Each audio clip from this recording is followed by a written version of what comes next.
O tema do nosso relato sobrenatural de hoje, na verdade, são 4 temas, porque eu recebi 4 relatos de pessoas que têm avós, que é maravilhoso, né? Que contaram pra eles e eles escreveram e mandaram pra mim. Porém, ficou curto, então eu anexei os 4 juntos pra contar em seguida pra vocês ter um vídeo um pouquinho mais longo, mas todos os 4 ficou super interessante. Então, se gostou, curte, comenta, compartilha, me segue, coloca nos favoritos, dá muito coração, deixa muito comentário pra gente continuar. E vamos lá. A casa onde o tempo parou. A pessoa não quis identificar, né? Mas como ele explica. Como dizia minha avó, lá em São Domingos do Maranhão, a casa ficava no fim de uma estrada de terra batida, cercada por mangueiras antigas e um silêncio que parecia mais grosso que o ar. Foi construída em 1912 por Joaquim, um fazendeiro que, segundo dizem, fez fortuna vendendo gado, e comprando terras de gente que desaparecia misteriosamente. A casa era grande, com janelas de madeira entalhada, vitrais coloridos e um relógio de parede que nunca parava. Mas um dia Joaquim sumiu, simplesmente desapareceu. A casa ficou vazia, mas nunca abandonada, porque estranhamente ela nunca envelhecia, o telhado não caía, as paredes não rachavam e o mato não tomava de conta. Décadas depois, um professor de história chamado Elias resolveu investigar. Ele era cético e dizia que tudo tinha explicação. Entrou na casa com a câmera, um gravador e um caderno de anotações, às 3h33 da madrugada. Ele ligou para um amigo dizendo: os relógios estão todos parados, mas eu ouço tic-tacs vindos do teto. Depois disso, silêncio. Encontraram Elias 2 dias depois, sentado no chão da sala, com o olhar perdido e o caderno rasgado. E ele só dizia: a casa não quer que a gente saiba, ela lembra as coisas, ela guarda.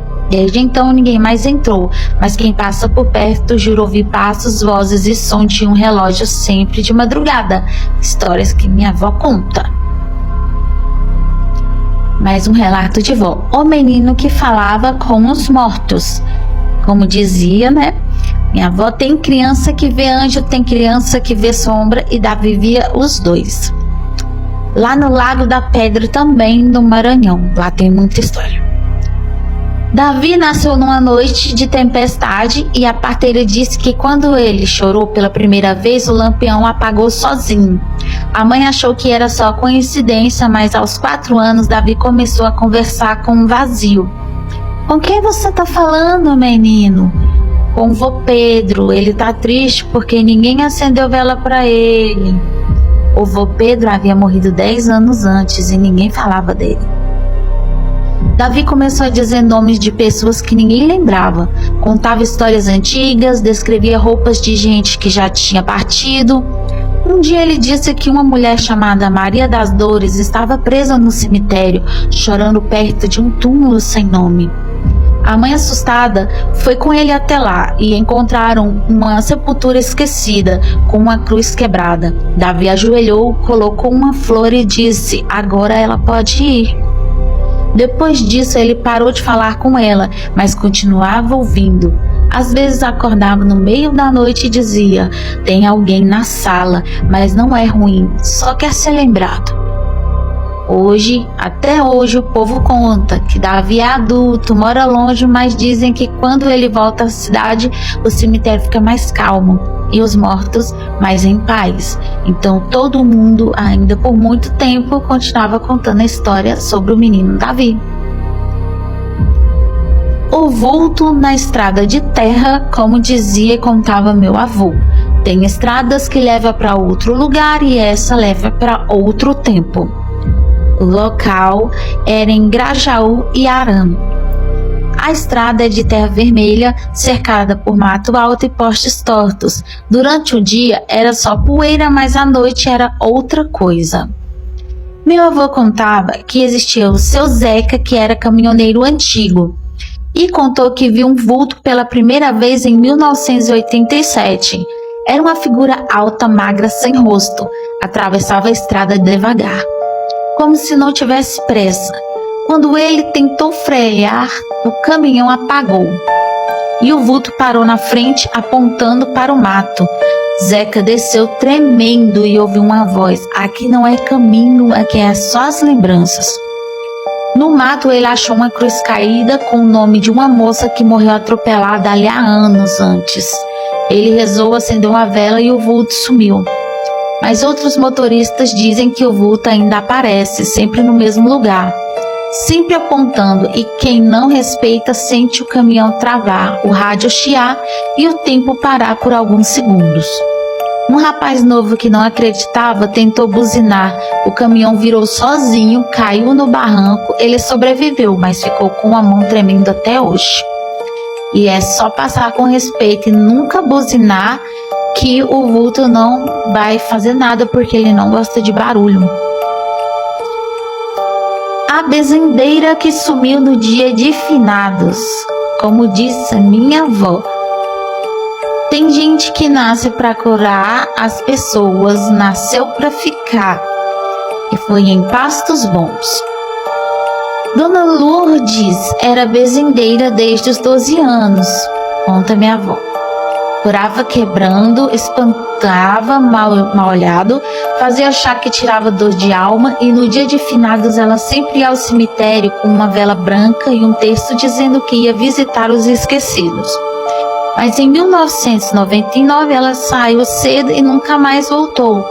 Procuraram por dias, vasculharam o cemitério, a mata ao redor, até o leito seco do riacho. Nada. Nem pegadas, nem sinal, só uma vela acesa, sozinha perto da cruz maior. Uma semana depois, uma criança disse que viu uma senhora de branco sentada perto da sepultura de um bebê. Quando os adultos foram ver, só encontraram o texto de Dona Lourdes. O padre disse que ela foi chamada e que algumas almas escolhem ficar para cuidar das outras, e que desde então o cemitério ficou mais leve. Menos pesadelos, menos vultos. Dizem que se você for lá no dia dos finados e acender uma vela com fé, pode ouvir uma voz suave dizendo: vá em paz, meu filho, aqui ninguém está sozinho. Maravilhas de relatos. Se vocês gostou, mandem mais relatos também.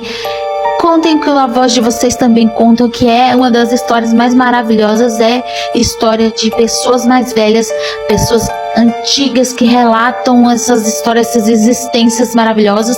Mandem mesmo, e deixa muito like e muito comentário. Experiências com vidas passadas é o tema do nosso relato de hoje. Não esquece de me seguir, compartilhar, republicar, colocar nos favoritos, deixar muito like aqui, muito comentário do que acha dessas histórias, e fala também se você acredita em vidas passadas, reencarnações. Sobre todos esses assuntos a gente vai estar lendo aqui pra vocês, e vamos no relato. Vamos chamar aqui a escritora do relato de Maria, né? E inicia assim: desde os meus 5 anos eu tinha um medo inexplicável de poços. Não era só desconforto, era pânico. Bastava ver uma imagem, ouvir a palavra, que meu corpo travava. Mas meus pais achavam que era coisa de criança. Mas esse medo cresceu comigo. E aos 27 anos decidi enfrentar isso com uma sessão de regressão de vidas passadas. A terapeuta me guiou por uma meditação profunda. A sala estava em silêncio absoluto, só o som da minha respiração. Aos poucos, minha mente começou a vagar, e então tudo escureceu. De repente, eu estava lá, em outro corpo, em outra época. Foi uma experiência que eu nunca vou esquecer. O ano era de 1872. Trovão. Eu era uma menina chamada Clara, com cerca de 9 anos, cabelos castanhos presos com fita vermelha, vestido simples, pés descalços. Morava com minha mãe e meu irmão mais novo, Tomás, numa casa de madeira no interior de Minas. A vida era dura, mas havia amor. Eu cantava para ele toda noite e brincávamos perto do velho poço atrás da casa, um poço de pedra com tampa de madeira que rangia. Um dia, Tomás sumiu, era fim de tarde, o céu estava laranja e o silêncio parecia mais pesado que o normal. Procuramos por horas e então ouvimos um som abafado vindo do poço. Corri até lá, a tampa estava aberta. Quando olhei, vi os olhos dele, assustados e chorando. Sem pensar, Me inclinei para tentar puxá-lo. Foi aí que senti mãos me empurrando fortes, frias, e eu caí. A água era escura, gelada e o fundo parecia não existir. Eu gritava, mas minha voz não saía. Tomás também gritava, mas logo o silêncio tomou conta. A última coisa que vi foi uma sombra se afastando da borda do poço. Um homem alto, chapéu de palha. Ele olhou para baixo e sorriu. Na sessão, comecei a chorar. Meu corpo tremia. A terapeuta me acordou assustada com minha reação e eu estava em choque. E então ela me perguntou: você sabe quem era a sombra? Eu não queria responder, mas eu sabia. Era o vizinho, seu Alfredo. Ele queria nossas terras e naquela vida ele nos desviveu. Desde aquele dia tudo fez sentido. Meu medo, meus pesadelos e o mais estranho. Quando fui visitar uma fazenda antiga com amigos, vi um poço parecido. Me aproximei com o coração acelerado e ao olhar lá dentro, ouvi uma voz infantil sussurrando. Meio que baixinho, clara.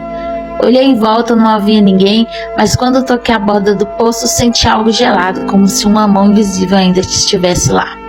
Desde então, toda vez que sonho com a água, acordo com a sensação de estar sendo puxada.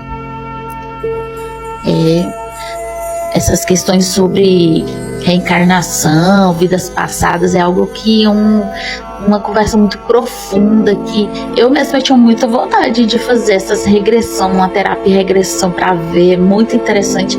Eu acho que é uma abordagem que muita pessoa tem dificuldade de falar, mas que no fundo sente. Deixem nos comentários o que vocês acham desse relato, dessa regressão dela. Fala se vocês também já teve experiências, sonhos ou algo igual, e mande seu relato aqui também.